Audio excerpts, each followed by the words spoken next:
Hey everybody, it's Cameron Brown, and I'm doing the Kung Fu Kenny versus Drizzy Drake beef. Well, really, Kendrick Lamar versus Drake beef. Let's get started.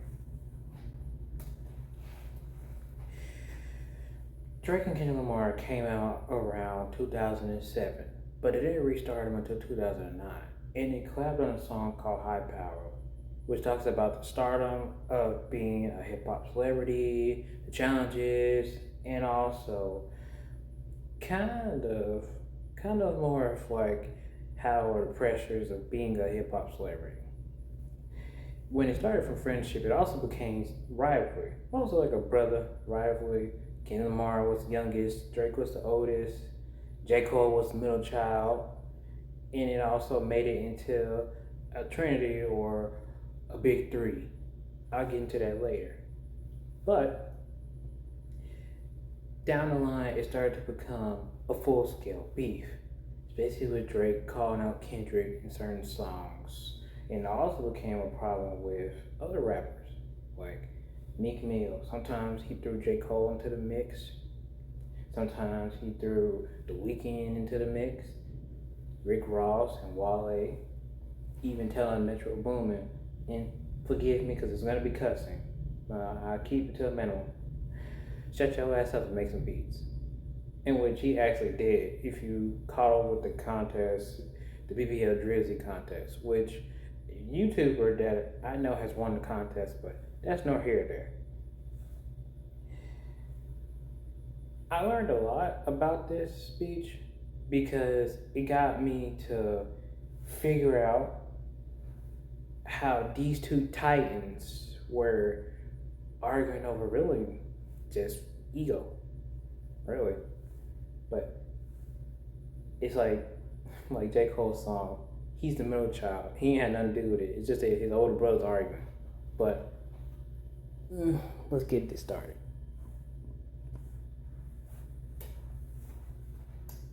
Control.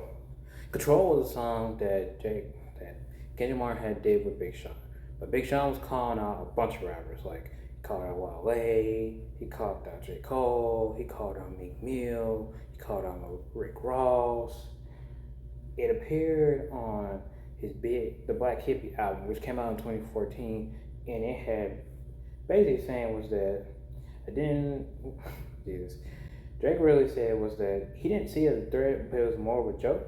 But it became a problem because Drake started to sneak this and play like he didn't like take offense to it when he really did.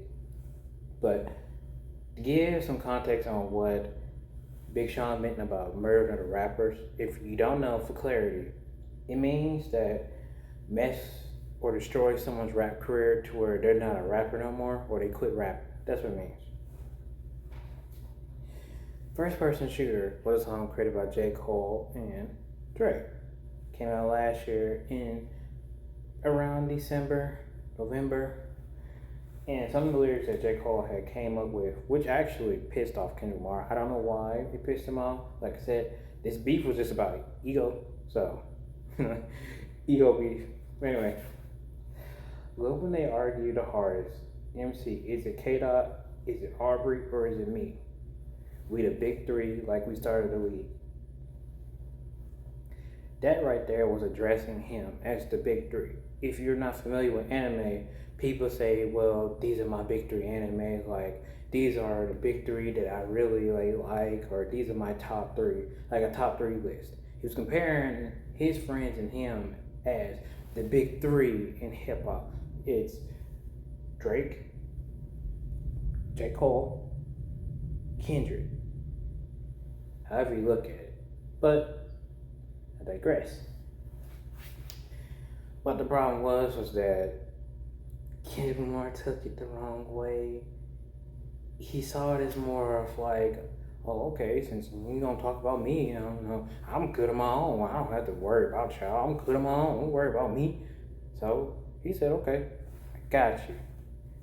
When a song like that came out, it was a song on the album "We Don't Trust You" by Metro Boomin and Future, and he had some choice words to say. He says this, and Forgive me again for cussing. Motherfuck the big three, nigga is just big me. Just like Prince outlived Mike Jack. Referring to how Michael Jackson died before Prince, which J. Cole and Drake took it hard. And J. Cole ended up making an album, if you remember, 7 Minute Drill. 7 Minute Drill was a song on the album. Might delete later. But in the beginning, at 2024 Dream Festival, he tells everybody in the crowd, hey, y'all like Kendrick Lamar? Everybody got happy, got excited. He was like, I made that 7 minute drill and that I couldn't sleep right because it was messing with my mental. So I'm going to take out the whole song. I'm sorry. Everybody dogged him out and everybody called him, oh, you just weak. You just a well. Well, honestly, it had nothing to do with J. Cole, period. It was Kendrick Lamar and Drake. Kendrick Lamar got tired of Drake trying to be like, he's just so big and he's so bad and he can do whatever he wants to. And Drake he was there. He was just there, but he was still like, okay, let's see how much I can stir the beehive before it actually stings me.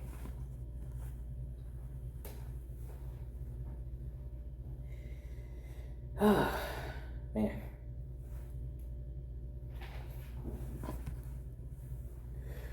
Meet the Grams, Taylor May, and Family Matters.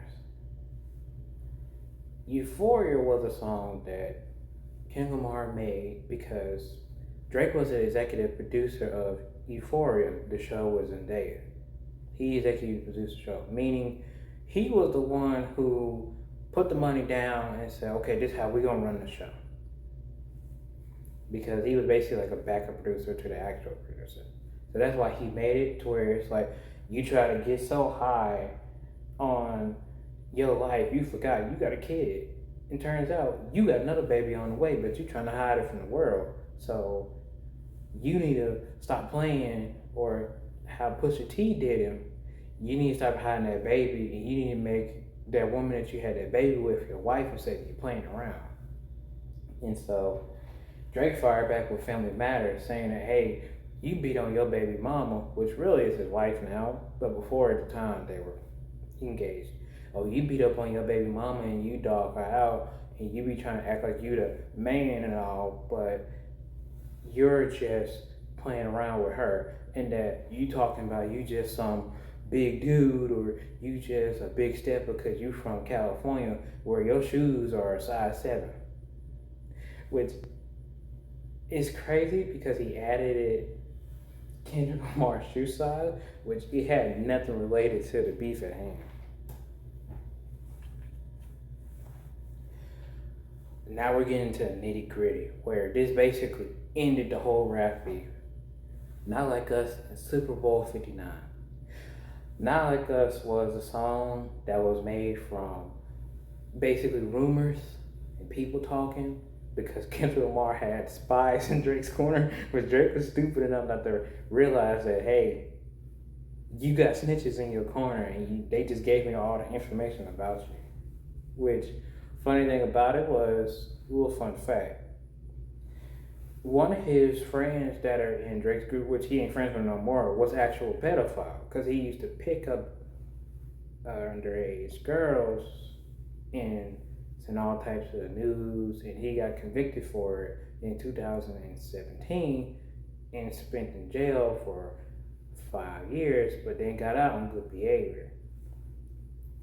And so he also said in the track is that Drake is a pedophile because of his relationship with Millie Bobby Brown, and that he also says that, Drake, you're not fully black, you mostly white, stop saying nigga, and apologize for using Tupac's voice as apologize to Tupac's estate for using his voice for tailor-made freestyle, in which he never did. He just kept it. Super Bowl 59. 2024 December. Y'all seen the commercial. Kendrick Lamar had did a commercial with the NFL flags behind him saying, hey, I'm going to be at the Super Bowl in New Orleans performing.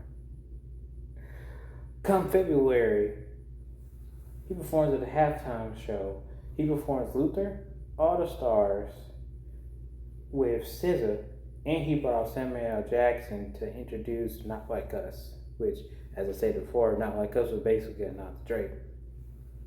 One more fun fact. GQ had reported, Jesus Christ, Genius had reported that when that song had came on and Donald Trump had saw Samuel L. Jackson, he had left because he stayed for the national anthem, but when Kendrick Lamar came out, he had left, giving regards to the performance as unethical and too ghetto in a sense. Which, honestly, the song had the crowd roaring and cheering and having fun. Everybody saying they not like us and they not like us. I'm not gonna lie, I was too. And so he also had Serena Williams because back in 2015, he used to date Serena Williams before she got married in 2019. Before she got married in 2019, her and Drake used to date, but there's an issue where Drake was so caught up in the hip hop game and he cheated on Serena, so Serena said, you know what, I don't have time for that, and she moved on to somebody else. So Kendrick Lamar had brought her out to antagonize Drake, which was a great backfire. And so